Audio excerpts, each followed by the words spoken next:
प्रकाश जी, आप हमारे साथ ऐसा नहीं कर सकते।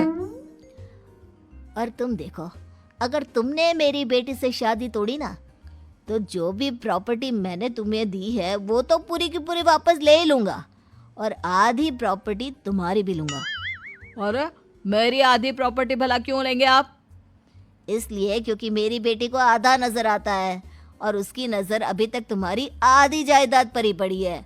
अब तुम उसे घर से निकालोगे तो कुछ तो लेकर जाएगी ना। और अगर हम आपकी बेटी को अपने घर की बहू बनाकर रखे तो? तो तुम्हारी पूरी प्रॉपर्टी तुम्हारी ही रहेगी, और जो मैंने तुम्हें दिया है ना, उसमें से बस मैं आधा लेकर जाऊंगा। अरे, लेकिन अब आप अपनी दी हुई प्रॉपर्टी में से आधी वापस क्यों लेकर जाएंगे? अगर मैं आपकी बेटी को अपनी पत्नी बनाकर रखने को तैयार हूं तो? इसलिए ताकि भविष्य में अगर तुम मेरी बेटी को धोखा दो तो उसके पास कुछ तो रहे जो पति का हो। वैसे मेरे पास तो बहुत कुछ है, लेकिन अपने पति की कोई निशानी तो उसके पास होनी चाहिए ना। अब अगर तुमने मेरी बेटी को कानी कहा तो तुम्हें प्रॉपर्टी भी कानी ही मिलेगी, पूरी नहीं। जमाए राजा। किशोरी लाल और राघव समझ चुके थे कि वो बुरी तरह फंस चुके हैं और अब उनके पास वहां से निकलने का कोई चारा नहीं है। अब समझ में आया ना, लालच बुरी बला होती है। एक तो तुम्हें प्रॉपर्टी मिली, ऊपर से बीवी मिली, उसमें तुम्हें नखरे भी दिखाने हैं। आए बड़े, चुपचाप बैठो दोनों।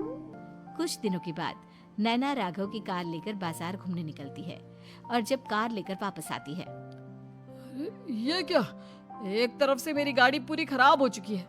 लगता है तुमने मेरी गाड़ी को किसी दूसरी गाड़ी के साथ एक्सीडेंट किया है। अरे अरे, कितना बड़ा नुकसान कर दिया तुमने बहू। वो क्या है ना पापा जी, मुझे एक आंख से दिखाई नहीं दे रहा था, सामने से गाड़ी आ रही थी। मुझे तो सिर्फ आधा ही दिखाई दिया और वो गाड़ी मेरी कार से रगड़ते हुए निकल गई।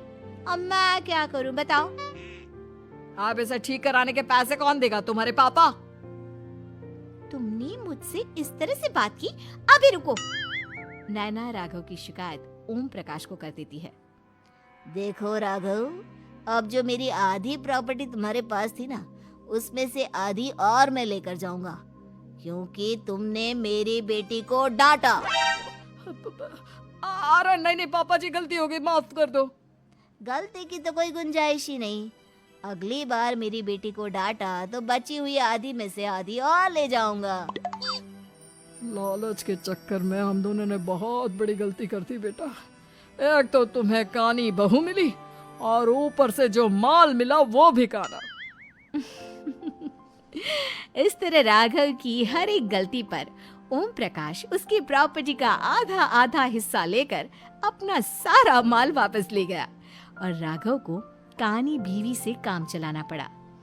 भाई लालच वाकई में बुरी बला है।